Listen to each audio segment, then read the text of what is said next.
ABN Lokmat special मध्ये तुमचं स्वागत। आज सगळ्यात महत्त्वाचा मुद्दा आलेला आहे समोर, तो म्हणजे स्वामी असीमानंद यांनी कबुली जबाब दिलाय दिल्ली मेट्रो कोर्टासमोर। तो म्हणजे 2007 साली समझोता एक्सप्रेस मध्ये जो बॉम्ब ब्लास्ट झाला, तो बॉम्ब ब्लास्ट यांनीच घडून आणला। मग त्यात कोण कोण सहभागी होतं, कुणाकुणाची नावं त्यांनी घेतली, कुणाकुणाविषयी काय काय मत व्यक्त केली, यामुळे हिंदू दहशतवादाचा मुद्दा समोर आलाय का? हिंदू दहशतवादाला स्वामी असीमानंदांनी आपल्या कबुली जबाबामध्ये होकार दिलाय का? हे सगळे मुद्दे आज चर्चेला आलेले आहेत। गेले कित्येक दिवस हे सगळे चर्चेले मुद्दे असताना एकीकडे मालेगावचा बॉम्बस्फोट चर्चेला जात होता, त्यानंतर साध्वी प्रज्ञा सिंग असेल, कर्नल पुरोहित असतील किंवा त्या स्फोटाशी जोडले गेलेले इतर कुठले आरोपी असतील किंवा त्या संदर्भात सुरू असलेला प्रचार असेल, सत्ताधाऱ्यांकडून होणारे आरोप असतील किंवा विरोधकांकडून होणारे प्रत्यारोप असतील, यावरती आज मात्र स्वामी असीमानंद यांनी ज्या प्रकारे कबुली जबाब कोर्टापुढे दिलेला आहे, दिल्ली मेट्रो कोर्टापुढे आयबीएन नेटवर्कच्या हाती याची सगळी एक्सक्लुझिव्ह कागदपत्र लागलेली आहेत।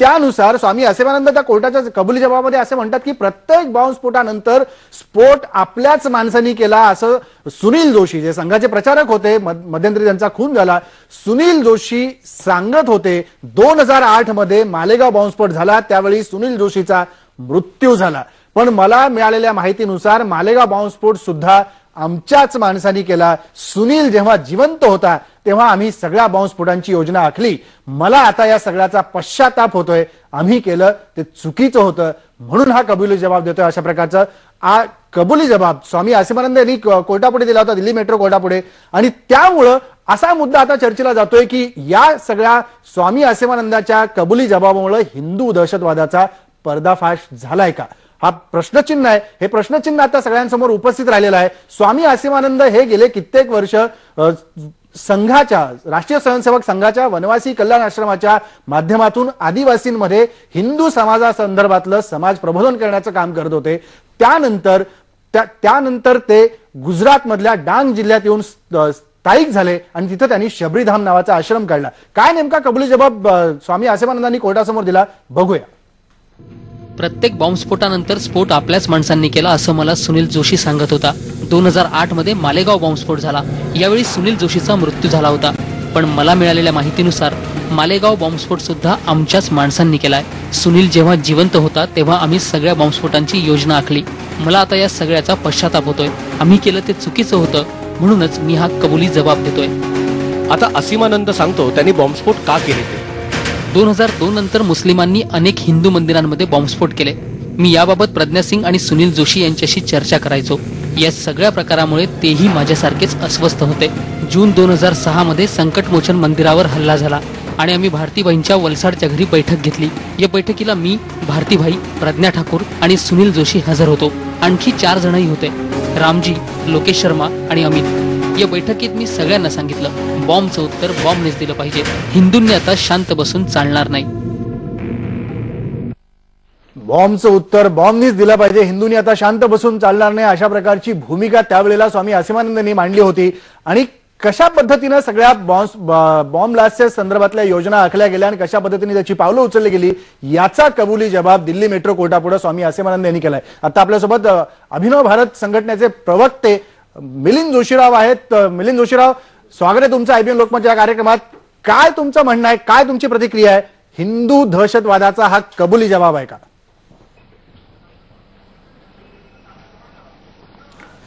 मुळात पहिली गोष्ट ही पडताळून पाहिली पाहिजे की हे कन्फेशन जे आहे हे रीतसर लीगल प्रोसिजरनी घेतलं गेलंय की नाही गेलंय ते। कारण पहिल्यांदा मी सर्वात क्लिअर करतो की मी राष्ट्रीय स्वयंसेवक संघाचा किंवा त्यांच्या कुठच्याही याचा प्रवक्ता नाही, किंवा आमचा अभिनव भारतचा राष्ट्रीय स्वयंसेवक संघाशी किंवा त्यांच्या संलग्न कुठच्याही संस्थेशी आमचा संबंध नाही। त्यामुळे मी त्यांच्याबद्दल कोणताही कमेंट मी करू शकणार नाही, त्यांचं काय आहे हे आम्ही काही सांगू शकणार नाही। परंतु मुळात यांनी हे जे कन्फेशन जर का आज दिलं असेल दिल्ली मॅजिस्ट्रेट कोर्टासमोर, तर हे कितपत ऑथेंटिक आहे हे पहिल्यांदा पडताळून घेतलं पाहिजे। कारण मालेगावच्या केसच्या संदर्भामध्ये कर्नल पुरोहितांनी पण कन्फेशन दिलेलं आहे असं मीडियामध्ये पसरवण्यात आलेलं होतं। आज तयागत कर्नल पुरोहितांनी कधीच कन्फेशन दिलेलं नाहीये, ही सत्य परिस्थिती आहे। त्यामुळे आधी पडताळून बघितलं पाहिजे की हे कन्फेशन खरं आहे की नाही आहे। पण जोशीराव, दिल्ली मेट्रो कोर्टापुढे दिलेलं हे जे कन्फेशन आहे, हा जो कबुली जबाब आहे, हा कबुली जबाब आणि त्यातून आलेले हे सगळे मुद्दे हे तरी मान्य असतील की नाही तुम्हाला? नाही, मुळात मी तुम्हाला सांगतो की हे इन्व्हेस्टिगेशन ज्या पद्धतीने, निदान मालेगाव बॉम्बस्फोट प्रकरणामधलं इन्व्हेस्टिगेशन ज्या पद्धतीने केलं गेलंय त्यामध्ये विटनेसेसना म्हणा किंवा सस्पेक्ट्सना म्हणा मारधाड करून किंवा त्यांच्यावर प्रेशर आणून बरीचशी स्टेटमेंट्स घेतली गेली आहेत. काही विटनेसेस याच्यातले जे आहेत ते ह्युमन राईट्समध्ये पण गेलेले आहेत. त्याचा कॉग्निझन्स घेण्यासाठी त्यांनी न्याय मागितलेला आहे ह्युमन राईट्सच्या कोर्टामध्ये. आणि ह्या सगळ्या आधारावर अशा खोट्या केसेस लादल्या गेलेल्या आहेत. त्यामुळे स्वामी असीमानंदांच्या बाबतीत आत्ता काही असं सांगता येणार नाही की त्यांनाही कोणत्या प्रकारच्या प्रेशर खाली स्टेटमेंट दिलं गेलंय का त्यांनी स्वेच्छेने दिलंय, हे आत्ता काही कमेंट करता येणार नाही त्याच्यावर. आता आपल्यासोबत स्टुडिओमध्ये जितेंद्र आव्हाड आहेत, राष्ट्रवादीचे आमदार. स्वागत आहे तुमचं. मिलिंद जोशीरावांचं म्हणणं काय ते ऐकलं. स्वामी असीमानंदांनी ज्या प्रकारे कबुली दिली आहे, हिंदू दहशतवादाचा हा पर्दाफाश आहे का, ते मान्य करायला तयार नाही. मला पहिली गोष्ट म्हणजे हिंदू दहशतवाद आणि मुस्लिम दहशतवाद, दहशतवादी येतो. ह्यांना या धर्म, पंथ, प्रांत, देश ह्यांना काही घेणं देणं नाही. यांना या देशामध्ये अराजक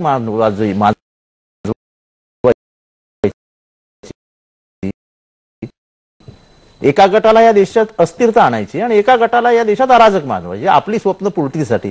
त्यांना जातीचं, धर्माचं कधीही लेबल लावता कामा नये. त्यामुळे आणि स्वामी बिबी कसले, साध्वी बिदवी कसले, म्हणजे माणसाला कुठल्या धर्माने माणसाला मारायच्या याच्यात जा असं सांगितलेलं आहे. यांना पहिली गोष्ट म्हणजे आमचा धर्म हिंदू, आम्ही हिंदू आहोत, आम्हाला त्याचा अभिमान आहे. पण साध्वी ब्रह्मचारी, अहो त्या दोघांच्या अश्लील छायाचित्राचं अख्खी कॅसेट त्या देवेंद्र पांडेच्या लॅपटॉपवर मिळते आणि तरी आपण त्याला ब्रह्मचारी म्हणायचं आणि हिला साध्वी म्हणायचं. कोण स्वामी असीमानंद? ज्याने डांग मध्ये 1994 पासून हाहाकार माजवला, तिथे आदिवासींवरती अत्याचार केले, गुजरातमध्ये राजरोसपणाने फिरतोय.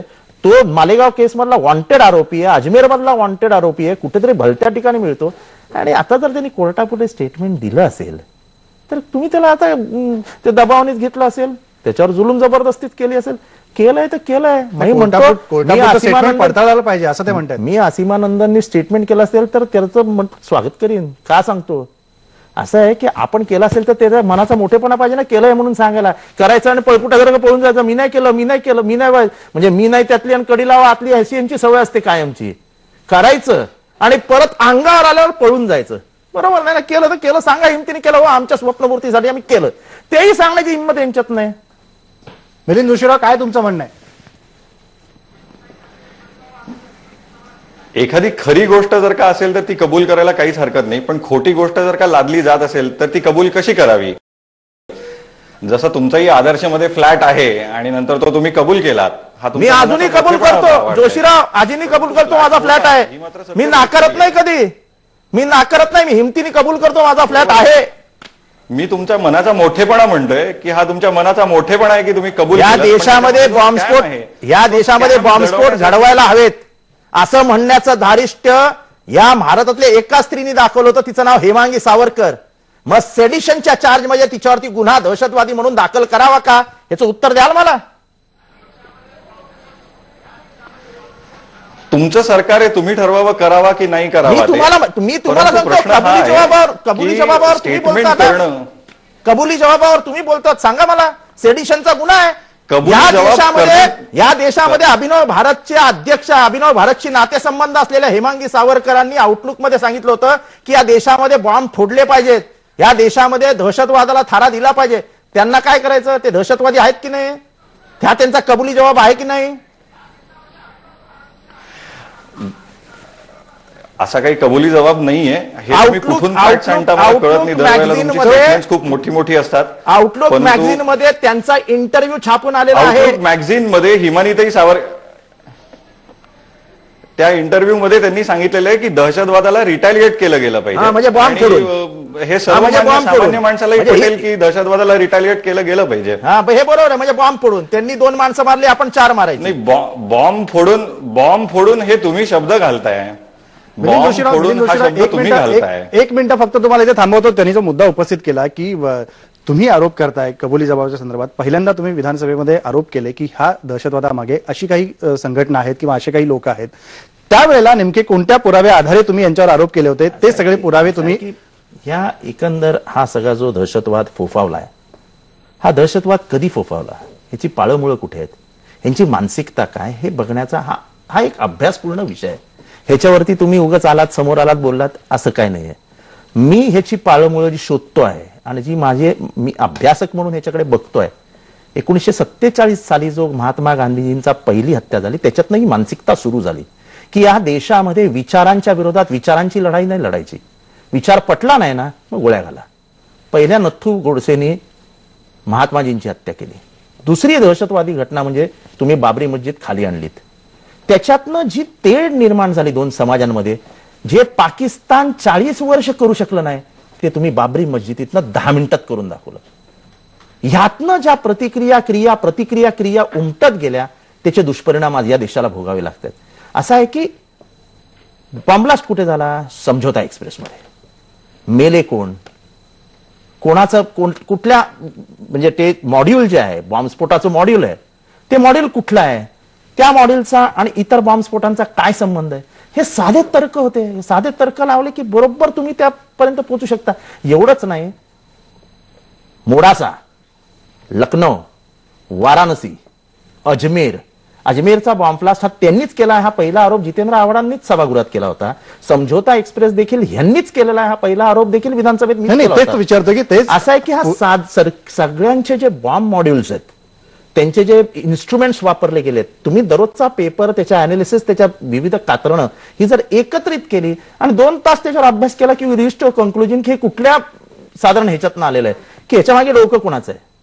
ह्याच्यातनं स्पष्ट होत होतं की हे सगळे मालेगाव बॉम्बस्फोटातलेच आरोपी इथून तिथून संबंधित आहेत आणि तेच इथपर्यंत पोहोचले. तर तेच आपल्याला बघायचं की याच्या मागे नेमके कोण होते, याच्या मागे कुणाचं डोकं होतं. जसं आव्हाड आता म्हणते की डोकं कुणाचं होतं. त्यांनी ज्या पद्धतीने विधानसभेमध्ये सभागृहात पहिल्यांदा आरोप केले, मिलिंद जोशीरावांना हे मात्र मान्य नाही की हा दहशतवाद नेमका आहे, हा कबुली जबाब दबावाखाली घेतला जातोय कोर्टात किंवा पोलिसांकडून, अशा प्रकारचं त्यांचं म्हणणं आहे. ब्रेक नंतर आपण बघणार आहोत की नेमकं यामागे कोण आहे.